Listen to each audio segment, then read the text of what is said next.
والنور يهدي الحائرين ضياء وفي الحشر ظل المرسلين لواء.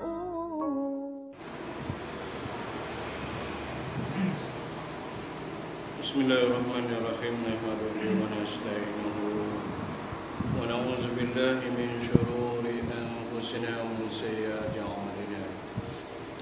من يهد الله فلا مضل له ومن يضلله فلا هادي له. ونشهد أن محمدا عبده ورسوله. قال المؤلف رحمه الله تعالى ونفعنا بعلومه في الدارين آمين. رب اشرح لي صدري ويسر لي أمري واحلل عقدة من لساني يفقهوا قولي رب يسر ولا تعسر وبتمم بالخير يا كريم. أما بعد. Pertama-tama dan buat selama-lamanya kita panjatkan syukur kita pada Allah Subhanahu Wa Taala di atas kesian belas kasih sayangnya Allah Taala pada kita malam ini dapat menunaikan satu perintah Allah Subhanahu Wa Taala lagi, iaitu sembahyang maghrib dengan cara yang ditunjuk ajar oleh Nabi SAW dengan cara berjemaah. Kemudian daripada itu pula kita dapat hadir dalam pengajian. Moga-moga apa yang kita perolehi di malam ini dapat bawa bekal dalam kehidupan kita, dan apa sahaja yang dijanjikan oleh Allah Ta'ala terhadap diri kita setelah kita duduk dalam majlis ni akan kita dapat merasainya selepas daripada kematian kita nanti. Berhubung dengan pengajian kita untuk kita mengenal diri kita setelah kita mengenal para anbiya, para rasul, para alim ulama, maka cenderunglah kita untuk kita kenal diri kita biar taraf kedudukan kita ni adalah taraf yang rendah sekali. Kita bukan daripada kalangan para anbiya, para rasul, para nabi. Daripada ulama pun kita tak juga.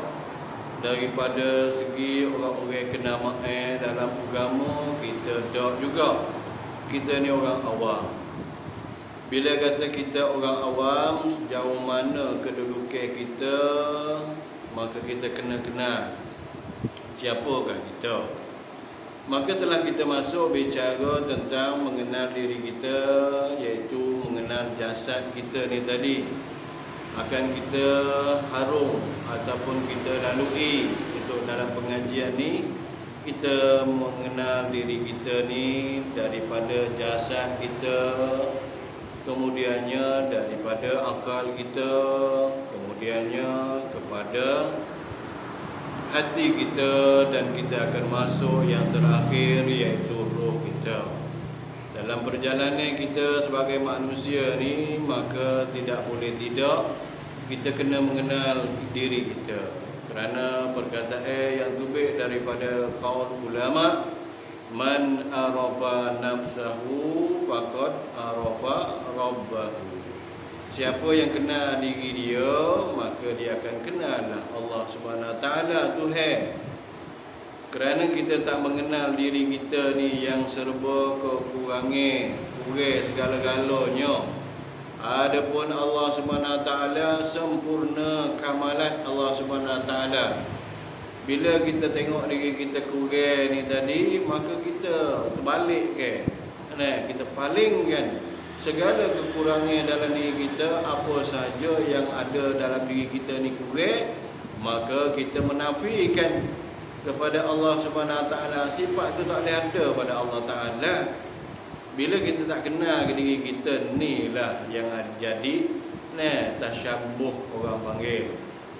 Bercelamuk otak kita bila kita membahaskan ataupun bicara untuk Allah Subhanahu Wa Taala, untuk mengenal Allah Taala, maka adalah syubhat-syubhat yang bertepek-tepek di akal fikiran kita. Ada menyatakan, ada sibih-sibih, ada Tasyammuh dengan Allah Subhanahu Wa Taala, sifat-sifat kita ni. Walhal Allah Taala royak dah. Inni anallah, aku adalah Allah, la ilaha illa ana, tidak ada Tuhan melainkan aku. Penafian daripada mula kalimah syahadah kita, la ilaha illallah, tidak ada Tuhan. Tuhan ni tak ada. Maka tidak ada la sekor tu pula, bahas panjangnya. Sehingga kan kita boleh menafikan sampai kepada martabat yang tertinggi, kita boleh sampai fana, hilang segala-galanya hanya Allah.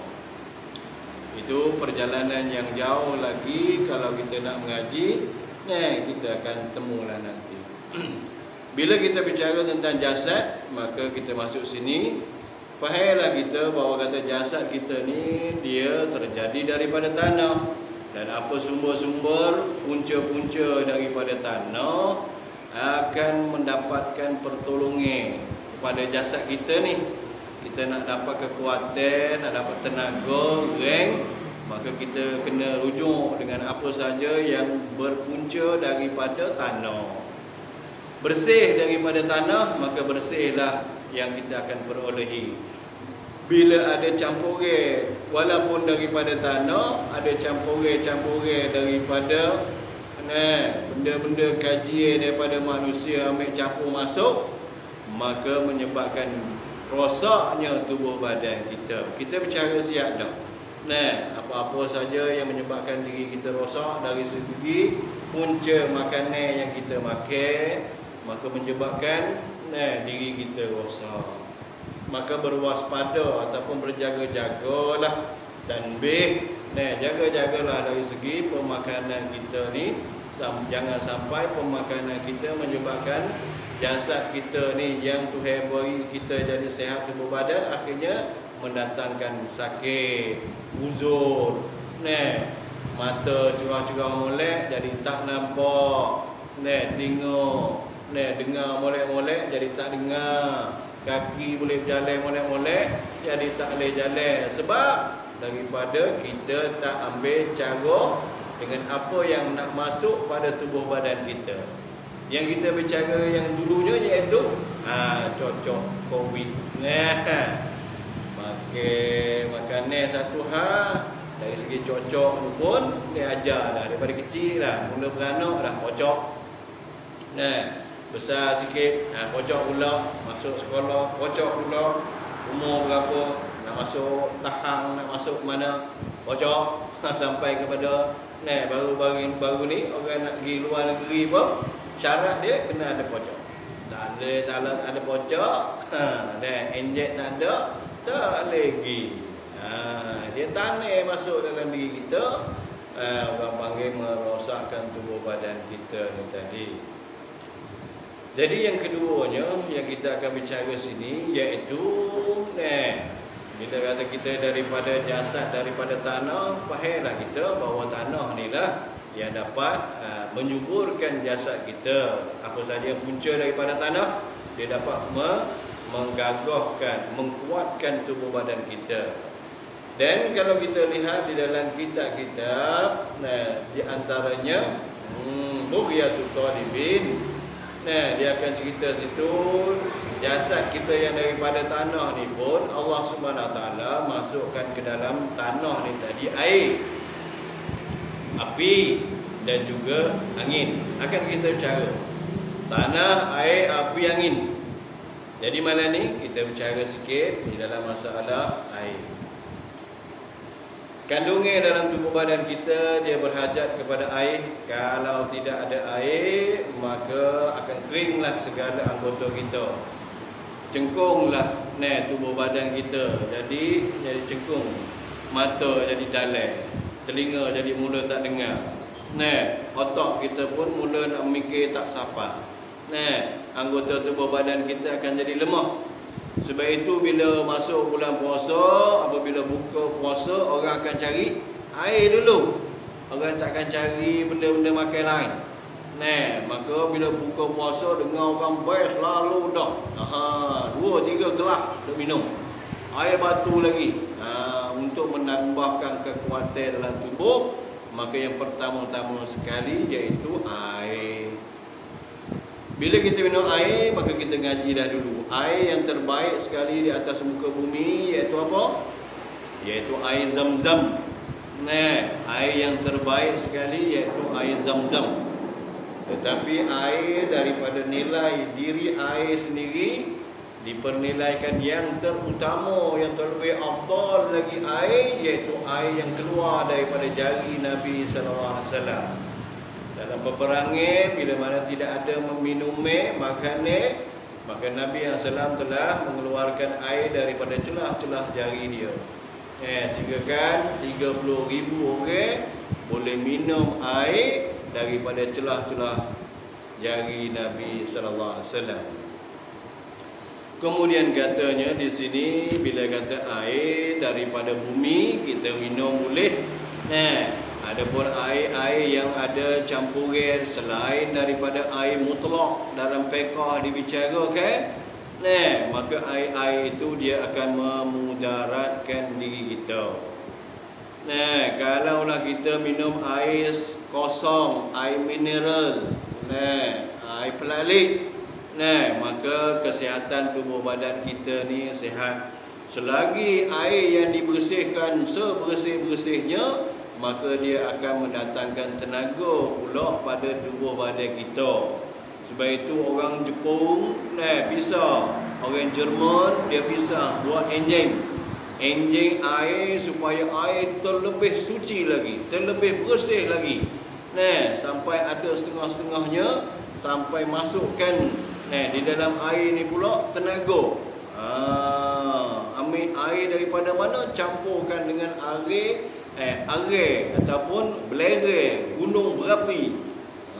Gunung berapi punya belerang masukkan pula. Nakkan air jadi ada mendatangkan tenaga dalam diri kita. Yang kita nampak sekarang ni dalam kalau kita pergi kedai-kedai, air apa? Air calam. Tapi ada sakat. Sponsor air apa Roy tu 100 tu.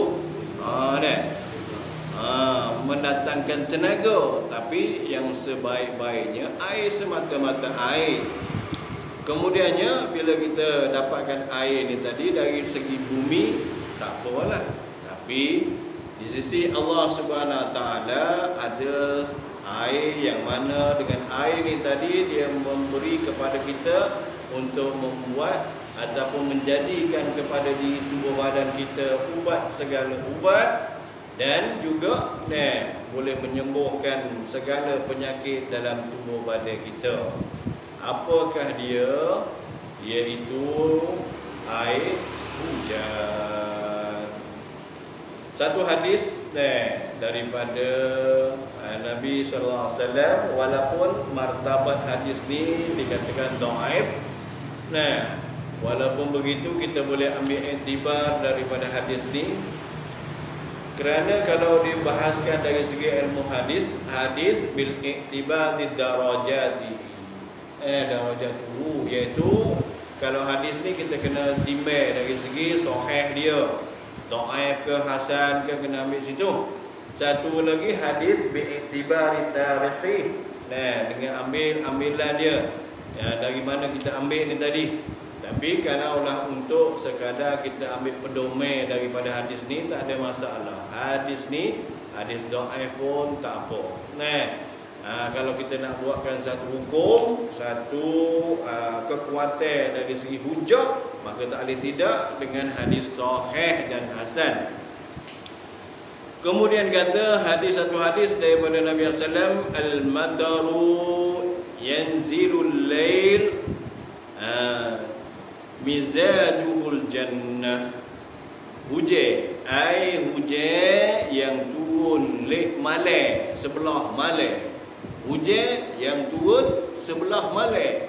Maka kita fahamlah ada hujan yang turun sebelah pagi, sebelah tengah hari, sebelah petang. Lepas tu sebelah malam ada dua. Ada, kalau ikut Sulaiman radhiyallahu anhu bagi tahu, malam ni terbagi kepada 3. 1/3, 2/3 malam, yang mana 2/3 malam ni tadi Allah Ta'ala akan menerima segala doa-doa daripada hamba-Nya yang memohon keampunan, meminta sesuatu dengannya, maka Allah SWT akan berkenankan setelah kita menunaikan permintaan 2/3 malam. Lepas tu jadi bagi pada 3 pula malam tu. Dalam malam ni pula seluruh malam, ambil daripada maghrib sampai kepada subuh, orang panggil malam. Bila kata malam, di malam-malam ni lah hujan turun. Maka hujan yang turun ni tadi, di sebelah malam ni tadi, mizajuhul jannah, dia datangnya daripada baja daripada syurga. Walaupun begitu, tak ada apa. Kita dengar bahawa kata manfaat hujan ni tadi, dia ada manfaat kepada kita. Bagi manusia ni pula, kalaulah kita kata hujan ni dia ada wela dia, ada masa dia. Kadang-kadang kita tengok pagi hari, tengah hari, petang hari. 3 juga dah. Lepas tu lek malam bagi 3 pula. Maghrib, Isya sampai ke 12. 12 sampai 3, 3 sampai subuh. Ataupun 2.30 sampai subuh. Tu panggil bagi 3. Maka hujan yang turun sebelah pagi, dia sebenarnya ada mengandungi satu bahan di dalam pengajian orang-orang biasa sekarang, orang panggil oksigen orang panggil, penyawaan. Kita ni duk sengok udara ni, orang panggil sengok oksigen. Lepas pada mulut kita ni sengok, tu oksigen, tubik karbon dioksida orang panggil. Karbon dioksida ni dia tak ada apa-apa, kosong. Bila kata kosong, dia tidak ada manfaat apa. Jadi bila orang, kalau jenis orang yang isap rokok, dia serok gunakan oksigen bakar. Sebab itu api boleh terbakar, kena ada oksigen, boleh terbakar, api bakar. Masuk dalam tubuh, tubik tu tadi orang panggil karbohidrat. Bila kata karbohidrat, tubik tu tadi 2 kali ganda penyakit. Sebab itu bila kita nyawa tubik pada mulut kita, apa yang ada dalam perut semua bau tubik. Kalau kita jadi tok email ataupun jadi makmum belakang ni, orang baca sebelah kita, dia makan petang, tubik petang, bau petang. Bagai dalam tu tubik. Lepas tu ada manfaat apa? Tak ada manfaat apa, kosong. Adapun hujan ni tadi, apabila tubik sebelah pagi, maka dia datangkan kesegaran bagi pohon-pohon kayu, bagi diri-diri manusia ni tadi. Siapa saja yang kena air hujan di sebelah pagi, maka mendatangkan tenaga bagi diri dia. Kita ni, sebab itu orang bila nyakit masuk hospital, bila orang masuk hospital tak agak maka orang akan sumak dia apa di mulut dia, di hidung dia, oksigen mulut dia tadi nyawa boleh derah sikit, orang lelah, maka beri oksigen. Maka oksigen ni, kalau kita nakkan tenaga ni tadi, hujan turun lek pagi, kita main hujan. Jangan duk lila, duk main hujan, suka main bola gitu. Dah, buat lila lah dengan keluarga kita. Sapu-sapu ke, korek lubang, parit ke, semua air tu belai-belai. Kenakan tubuh badan kita dengan air hujan. Dia kena dapatkan tenaga juga. Hujan yang turun sebelah petang, dia ada karbon, iaitu jadikan mudarat. Siapa-siapa yang orang main bola lek petang apa tu, bukan datangkan kesihatan. Sepatutnya bila hujan lek petang, maka beradulah. Tapi kerana kita rasa kita pelentik dah ni, bohong oleh hujan, kau berakhir lagi, sebenarnya dia mendatangkan penyakit, mendatangkan kelemahan dalam tubuh badan kita. Kalaulah hujan yang turun sebelah malam pula, dia akan datangkan kesegaran juga, segar tubuh badan kita. Jadi sebab itulah daripada kalam ulama yang menakalkan dari segi masalah hujan ni, maka dia ada manfaat dan ada mudarat je. Tapi mudaratnya sedikit. Kerana hujan ni dia turun daripada langit. Kerana firman Allah Subhanahu Wa Taala dalam surah Tariq, was-samaa'i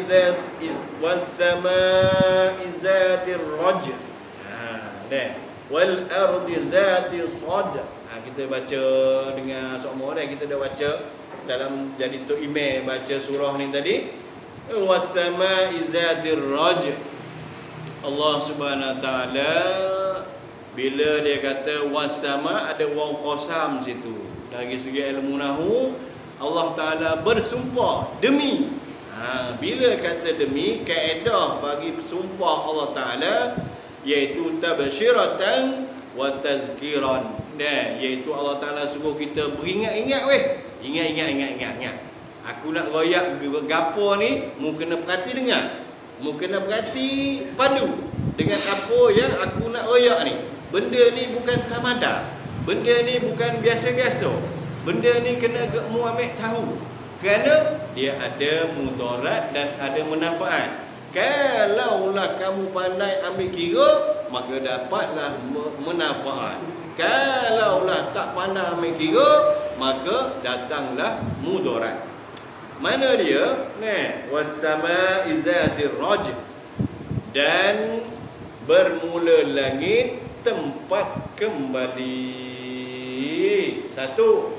Dan keduanya, dan demi langit tempat hantar balik. Rojok ni ke apa rojok? Sebab itu Imam Fakhrul Razi dia ada wayak di dalam masalah Allah Ta'ala firman dalam lafaz rajak ni tadi, ulama-ulama Imam Fakhrul Razi, di antaranya Imam Abu Lais Samarkandi dalam kitab yang masyhur dia Tanbihul Ghafirin, ada menyatakan bahawa kata rajak yang Allah Ta'ala royak dalam Quran ni tadi, kita akan serahkan lagi pula lagi, iaitu patah kelip, kembali, mengembalikan. Satu lagi rajak dengan makna kata ulang, berulang-ulang. Apa dia kata mengembalikan? Iaitu apabila Allah Subhanahu Wa Taala firman dengan kata was-samaa'i dzatir rajm, dan bermula langit tempat mengembalikan, bermakna kata ada bagai yang dibawa pergi. Apakah dia bagai yang dibawa pergi kepada langit? Iaitu sekalian amal-amal manusia. Amal perbuatan manusia ni mafhum daripada satu hadis pula, iaitu sebelah petang, saat ni asar. Asar ni tadi sekalian amalan kita daripada pagi maring. Daripada pagi maring subuh, pagi itulah pagi tadi subuh sampai kepada asar, maka sekalian amalan kita dicatat oleh malaikat yang ada di dua bahu kita ni, Raqib dan Atid. Amalan kebaikan dicatat, amalan keburukan pun dicatat. Bila dua amalan ni dicatat, kemudiannya digulung. Kertas lembaran tu tadi digulung, maka dia bawa naik oleh malaikat, ditukar ganti dengan malaikat lain pula turun untuk mencatat di antara asar dan pula kepada subuh esok. Dua pertukaran. Subuh sampai asar naik dan tadi ada yang turun, tunggu pula catat kita punya amalan daripada asar sampai esok pagi. Maka semua amalan kita dicatat, ditanda. Nak lari daripada tanda para malaikat hanya bagai yang dalam hati. Bagai dalam hati malaikat tak tahu. Amalan kita buat tu buatlah, tapi yang dalam hati ni tak tahu. Malaikat tak tahu, tapi dia tanda. Orang ni beri sedekah. Perbuatan ni beri sedekah, tapi amalan perbuatan ni ikhlas tak ikhlas, dia tak tahu. Nak tanyanya iaitu mahkamah Tuhan sana nanti. Baru bila dia kata tempat ni di sini wela ni mu ada buat sedekah. Tapi di sana nanti mahkamah Allah Taala pamerkan mu ni bukannya buat kerana Allah, tapi buat nakkan kemegahan, buat kerana orang nak tunjukkan orang dengan tidak ada keikhlasan. Itu sebabnya ada mahkamah ilahi di padang mahsyar sana. Kemudian katanya bila Allah Taala kata tempat mengembalikan iaitu langit ni, segala amalan manusia akan naik. Bila naik sampai kepada langit, maka langit sama dunia. Sama dunia ni langit yang pertama ni tadi, di sinilah adanya matahari, bulan, was-sama'i zatil buruj. Dan demi langit yang ada perjalanan setiap benda-benda yang hidup di sisi Allah Ta'ala, bulan, bintang, apa-apa yang ada di langit ni yang kita nampak dari segi mata kasar kita ataupun kita guna seperang, ini baru duduk langit pertama, sama dunia. Bila kata sama dunia ni tadi, apa yang kita buat semua naik sampai kepada langit pertama, sama dunia, maka di situ akan Allah Ta'ala kembalikan semula. Kalau baik, maka baiklah turun. Kalau tak molek, maka tak moleklah turun. Jadi apa yang kalau kita bahaskan dari segi masalah hujan ni pula, kalaulah orang ni banyak menggunakan bahan api bakar, buat cemar dalam kampung kita ni, buat cemar, maka apa yang naik iaitu asap. Orang buat bakar maka sekitar kalaulah awan tidak ada, angin tidak ada, maka yang naik sampai kepada langit, maka diturunkan oleh Allah Ta'ala dengan satu makhluk Allah Subhanahu Wa Taala yang bernama ubat, iaitu habuk-habuk jerebu orang panggil. Habuk-habuk yang halus-halus. Sebab itu kita tengok kadang-kadang panas sampai kita tengok tak awal jadi kuning. Lepas tu matahari jadi tak nampak. Tak nampak. Orang panggil apa tu? Ghabar, iaitu jerebu. Hasil daripada panasnya bumi, bakarnya asap dan sebagainya, maka di situ turunlah jerebu kepada dunia ni tadi. Manusia akan dapat susah, pohon kayu akan mampus, akan kering, binatang-binatang akan mati, kita sendiri pun akan berasa panas, berhajat kepada air banyak kena minum, lepas tu kena duduk dalam sejuk, kipas tu jasad kita ni tadi. Tapi bilalah orang beramal dengan sebaik-baik amal, maka akan naiklah berupa kebaikan, dan Allah Subhanahu Wa Taala akan kembalikan dengan kebaikan, iaitu hujan. Sebab itu ulama juga menyatakan was-sama'i zatir raj, iaitu hujan yang Allah Taala akan turunkan berupa rahmat. Hujan ni adalah rahmat daripada Allah bila mengena kepada sekalian makhluk, sama ada manusia ke, sama ada tumbuh-tumbuhan ke, hayawan ke, sampai kepada laut sekalipun akan mendatangkan rahmat. Tengok pula saat ni kita royak dah, iaitu hujan ni turun lek pagi, lek petang, lek malam. Kalaulah turun lek sebelah pagi dan juga sebelah malam, pahalah kita di hari ni kita duduk sini, maka bumi kita ni, tempat kita duduk akan jadi subur. Banyak kali banyak kali hujan turun lek pagi, hujan turun lek malam, bermakna kata Tuhan rahmat kepada kita. Maka tumbuh-tumbuhan akan segar, kita sendiri pun, manusia pun akan segar. Kalau turun di lautnya sana, ikan-ikan akan mudah bertelur. Telur semualah ikan. Beranak penaklah dia, kita pun mudah untuk nangkap ikan, nangkap ketai, nangkap udang, nak igat semua boleh. Datang kerahmatan daripada Allah kepada laut, kepada binatang yang mana susah nak beranak. kambing, kucing, lembu, burung. Sebab itu burung orang pelihara burung titik, dia lama-lama kena embun. Cerita embun belakang pula. Iaitu kenakan air hujan. Lama-lama kenakan air hujan. Jangan sebelah petang, tapi sebelah pagi dan sebelah malam. Maka kalau orang sendiri pun nak dapat subuh, tak lama tak boleh anak. Nikah lama, ni mandi hujan. Tapi mandi hujan janganlah mandi lek petang. Hujan lek petang pergi mandi dah. Jadi kena mandi lek pagi dan juga lek malam.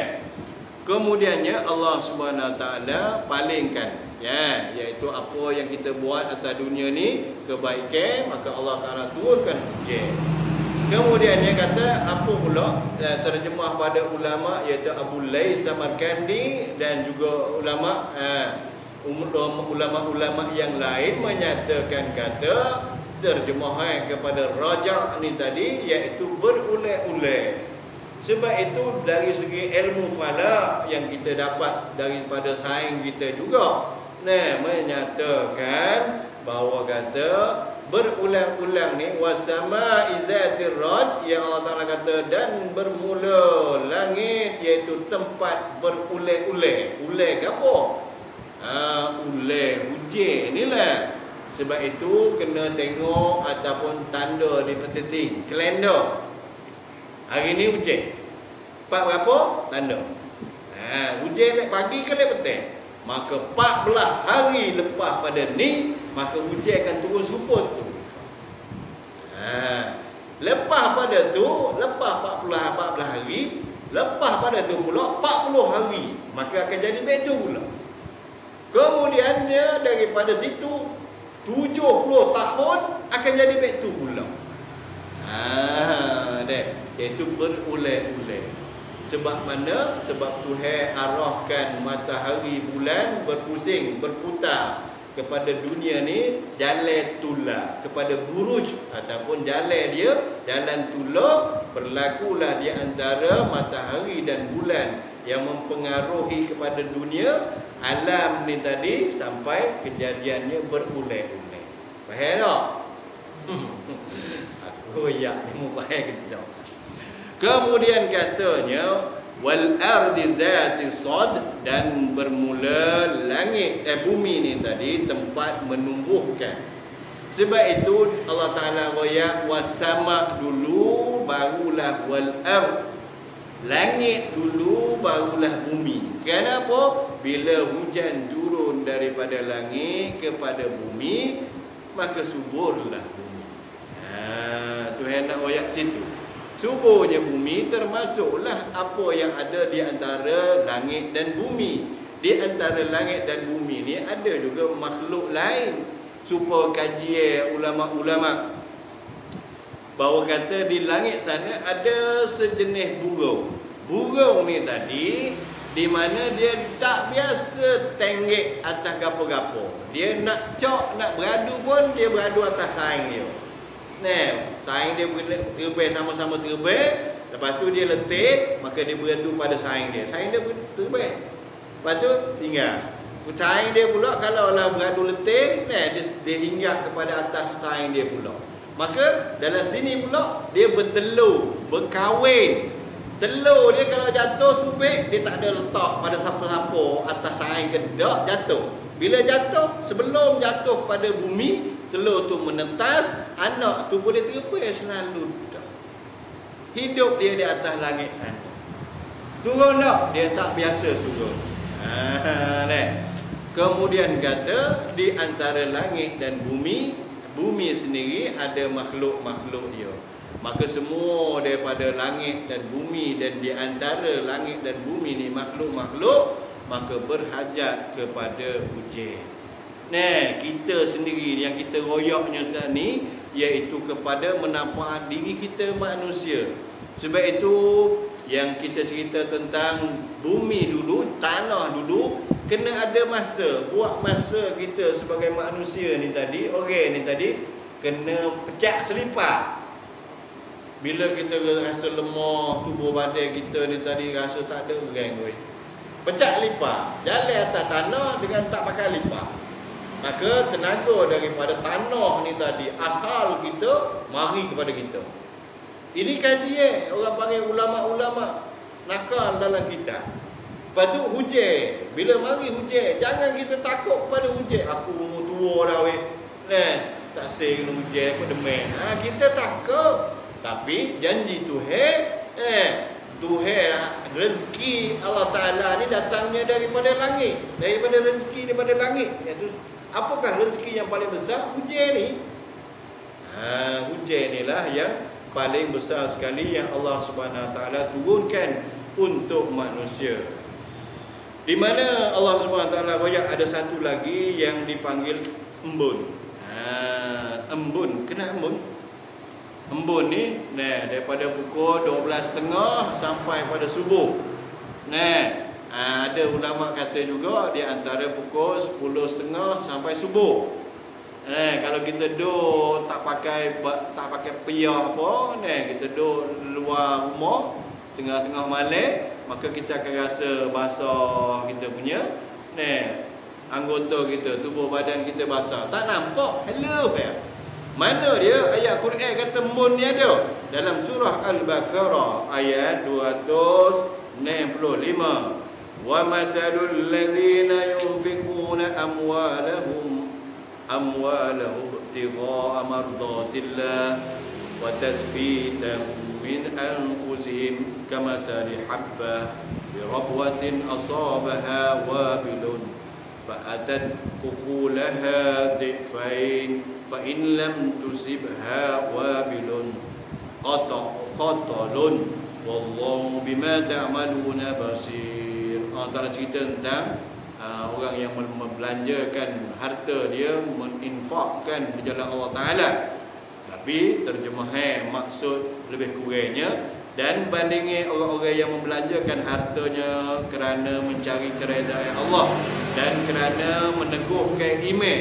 Kita belanjakan harta kita untuk jalan Allah, sedekah, bantu orang, tolong orang. Maka ni semuanya dia menguatkan iman kita. Dan perasaan ikhlas akan datang berkali-kali. Mula-mula mungkin ada syirik. Itu kita nak tunjuk kat orang kita ni baik. Kadang-kadang kita ada thumbnail. Tak boleh kalau tak bui kat orang lagi, orang kata kita dekut. Maka kena bui. Mula-mula tak ikhlas. Tapi kita buat berkali-kali, akan datang keikhlasan yang timbul daripada jiwa. Adalah seperti sebuah kebun di tempat yang tinggi. Moleknya perbuatan kita ni bila kita infakkan harta kita di atas jalan yang sebenar, keikhlasan untuk cari keredaan Allah Ta'ala. Allah Ta'ala umpamakan dengan kita buat kebun di atas bukit. Kemudian yang ditimpakan hujan lebat. Bukit ni sejuk dah. Lepas tu Tuhan turunkan pula hujan. Maka suburlah. Sebab itu orang tanam buah zabit, buah topah, buah apple. Maka dia duduk di tempat-tempat sejuk. Sebab buah ni buah yang mempunyai banyak zat, nilai kebaikan dia tinggi. Kemudian dia kata lalu mengeluarkan hasilnya 2 kali ganda. Tengok, kalau orang tanam buah apple di bawah bukit ni dah, maka buah dia tak segar, buah je tak besar, tak ada lah banyak. Satu pohon pun mungkin buah dia ada 1 butir je. Tapi bila kita tanam pada tempat yang tinggi, kawasan bukit, pohon pun segar, buah pun boleh jadi banyak, manis dan sebagainya, 2 kali lipat. Ni Tuhan sendiri royak dalam Quran. Kalau ia tidak terima hujan lebat, kalaulah di atas bukit tu tak ada hujan lebat, maka hujan renyai-renyai pun cukup untuk menyuburkan. Dia kata sini hujan. Maka ulama kata yang kecil-kecil, yang halus-halus, apa dia? Bukan hujan, tapi itu adalah embun. Embun inilah yang dikatakan bila di atas bukit, kita duduk atas bukit lama, atas bukit, maka sejuk dia kita akan merasa. Tubuh badan kita akan rasa basah dan sebagainya. Kalau kita duduk di bawah ni, saya kena tunggulah sampai pukul 2 pagi, 3 pagi baru kena embun. Maka embun ni pula ada manfaat bagi segala binatang-binatang yang halus. Dan daripada diri kita sendiri, kalau orang ni rajin 2/3 malam tak sahakan pia. Pecah pia, tubik luar rumah. Nah, tengok kebesaran Allah, buat bintang, buat bulan, Tuhan datangkan angin sepoi-sepoi, maka ilmu laduni ulama bagi tahu akan diturunkan oleh Allah Taala rahmat. Nah, kerana embun adalah rahmat daripada Allah, hujan adalah rahmat daripada Allah. Rahmat yang turun kepada kita, jasad kita ni akan mendatangkan kekuatan dari segi memikir, akal fikiran. Bila embun masuk dalam otak kita, dalam tubuh badan kita, ni dah kita tidur malam, pada malam lepas isya tidur makan kenyang-kenyang tidur, subuh orang baik pun tak khabar. Maka tak ada nampak gapo lah kita ni. Kemudian katanya, itu dikatakan daripada firman Allah Subhanahu Wa Taala, was-samaa'i zatir raj wal ardi zatis sad. Kemudian katanya, agak panjang lagi, tak cerita lagi tu, kilat, petir, gulung, awal putih, awal hitam. Maka banyak lagi kita sambung minggu depan, insya-Allah. Jadi apa yang disampaikan ni semuanya adalah ilmu yang ulama korek daripada Quran, bukannya fikir-fikir maka tubik dah, ni mari daripada Quran. Ulama yang terkenal yang terkenal dalam segi ilmu bintiasat ni tadi Ibnu Sina dan Imam Fakhrur Razi. Dalam kitab dia Fathul Ghaib, Mafatihul Ghaib, menceritakan tentang alam, bintang, bulan. Kalau nak apa boleh cerita. Abu pun ada saing sore dalam pengajian dia banyak menakalkan. Ambil pada situ. Kita kurang ngaji ilmu falak, tapi saing kita ni dia orang panggil tinggi dari segi ilmu falak, dia ngaji. Maka kita dengar daripada perkataan dia boleh ambil nakal. Alam ni bintang, angin pagi lagu mana? Angin petang. Apa fadilat dia? Apakah dia? Bukannya orang ngaji kita apa? Tengok kita apa? Kita angin-angin ni. Kita gapo kita ingat nama kita tu. Kita tu dia ada tanda alamat-alamat, tulis alamat-alamat. Gambar. Lepas tu angin. Maka tahu kata, tak usah tubik tak boleh. Orang ngaji. Semua tu ambil daripada ilmu-ilmu ulama-ulama kita nakal. Tapi kerana susunan kitab tu nampak ada seleweng sikit, maka ulama kata ni kata ilmu sesat. Tapi sebab itu kita kena mengaji, mendalami segalian ilmu, maka kita akan dapatlah bahawa kata Quran ni diajar belaka. Hingga kita je tak pandai untuk mengambil daripada Quran ni tadi. Kita juga tak pandai ambil daripada ulama-ulama yang menerangkan pada kita, maka kita tak boleh. Sebab itu Allah Taala ayat, wa may yuridullahu bi khaira yufaqihu fid din. Siapa yang Tuhan nakkan kebaikan dalam diri dia, Tuhan tambahkan ataupun Tuhan beri kefahaman agama. Agama asalnya Quran dan hadis. Tapi bila kita tak dapat kefahaman ni, pengajian kita pun tak ada sanad salah sila sampai kepada Rasulullah. Pengajian kita pula dengan kita makan benda-benda yang karau, dengan sebab-sebab tubuh badan kita yang tak sempurna ni tadi, maka kita dapat memikir benda-benda yang karau. Kemudian kata kita hubungi ke depan, insya-Allah.